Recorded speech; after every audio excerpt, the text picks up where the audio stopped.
So for the past few days now, I've been very negative. Well, I've been looking for negativity within my website, my YouTube channel, and my business in general. So why have I been looking for negativity? Sounds a bit strange, right? Let's get into this.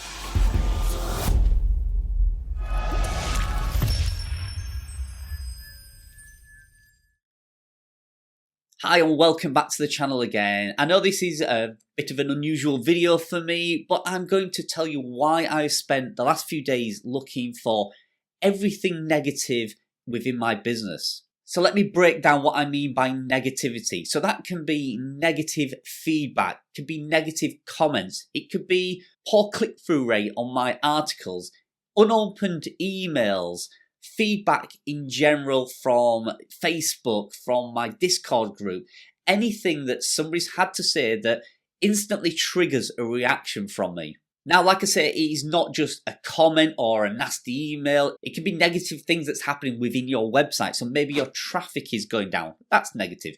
Maybe people aren't clicking on a title that you've created. That's negative. So not just looking at negative comments and nasty emails or anything like that. It can also just be negative effects within your website or your niche website. Maybe your sales are down. Maybe your Amazon revenue and commissions have dropped. All that is negativity. But by diving into the negative things that's happening, you can actually find some positive things to take out from that and improve on. Now, the human brain is focused on ignoring the negativity. We're focused and wired to actually look at positive things. So we publish an article and get some really nice comment on it, and we focus in on that. And yay, we feel really happy, and it elates us and it lifts us and we feel great. But then we see the negative comments or the negative things about it and we push them aside, we ignore them. And the brain is focused and wired to do that. It's kind of a survival instinct we have. Now, when you see anything negative, let's take, for instance, a comment on YouTube. So in the beginning, I still get them now, but in the beginning, I got a lot of negative comments about the audio quality of my videos. Now, I'm not in the perfect environment to film, so I'm never going to have perfect audio until I can get a recording studio or a room that's really built and designed for recording YouTube videos. So I was always expecting to see some of the negative comments in these videos. However, some of them were really, really justified.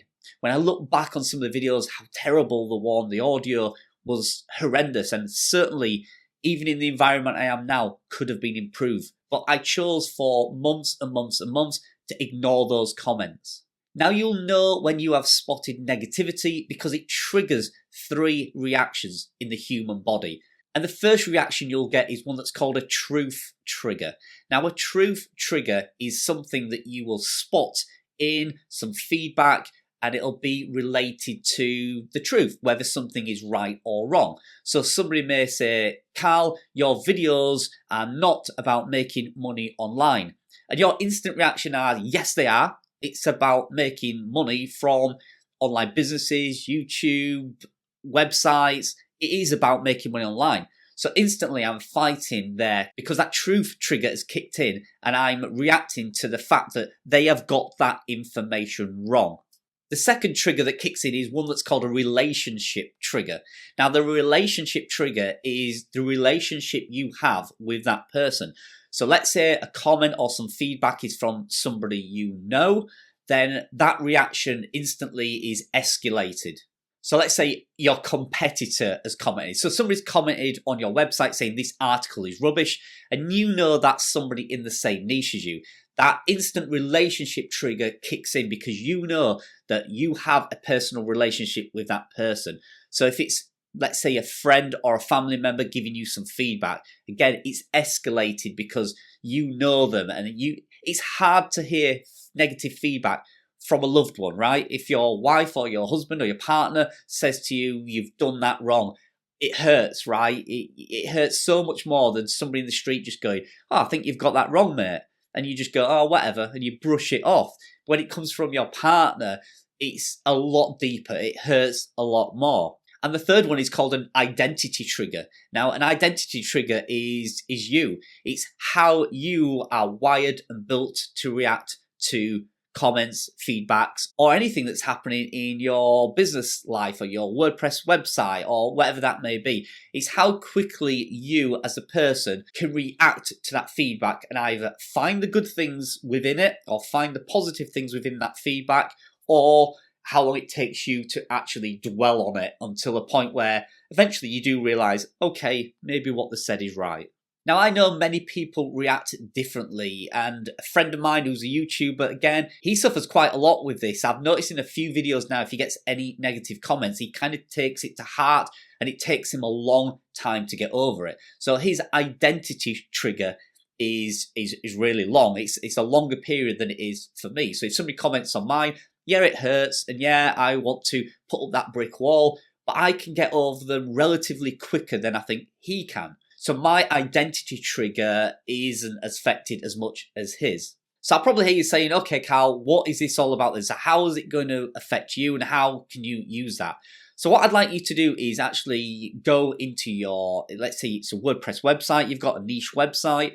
Go into your niche website and have a look. Why are some of your articles not getting traffic? Have a look, be honest, be critical, ask for feedback, send them to a friend, get somebody to read them and find out, why are people not enjoying them? That's one thing you could do. Why are you not getting enough Amazon commissions? Again, ask a friend. Take a look at your articles where you think you should be earning more Amazon commissions. Why you're not getting them? Look in the comments on your blog. What are people saying about that? Are they saying the information's incorrect? Are they saying this article is useless? They may be right. They may be wrong.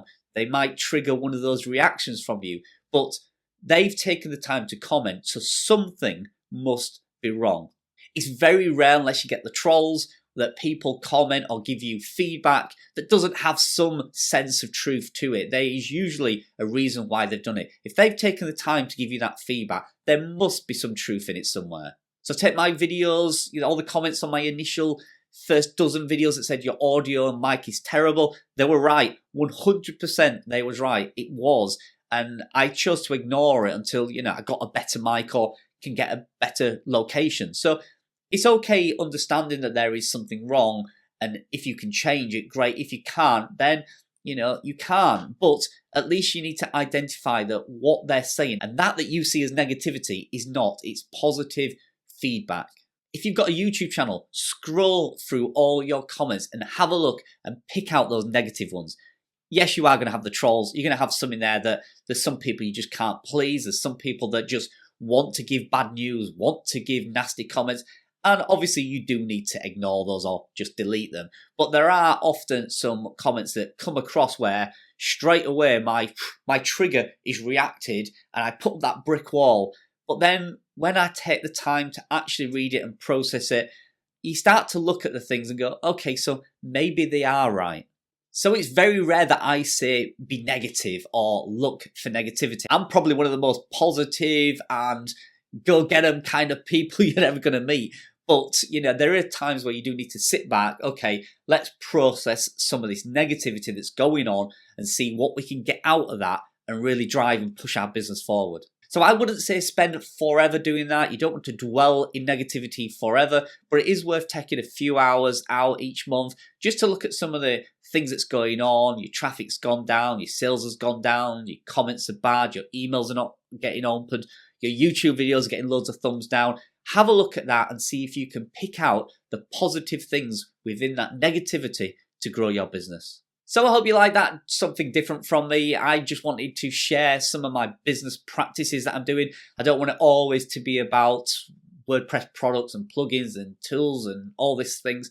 I want to actually share my journey. This is my business journey. This is my YouTube journey. And I want to share with you some of the things I do in my daily life. I don't want to get too deep or guru-esque or anything like that, but it is something that I do every now and again. About once every 2 or 3 months, I dwell on the negativity for a few days just to actually find the positivity within that. And it actually helps me, and it actually helps me process all the bad things that's going around in my head. Why am I not getting the sales? Why do they not like my videos? I manage to be able to process them and then move forward, and that then picks me up and helps me do more positive things. So I hope you like that. If you're new to the channel, please subscribe. I have a ton of videos in my playlist. And if you like the video, give it a thumbs up. And for now, thank you very much for joining me, and I'll see you in the next video.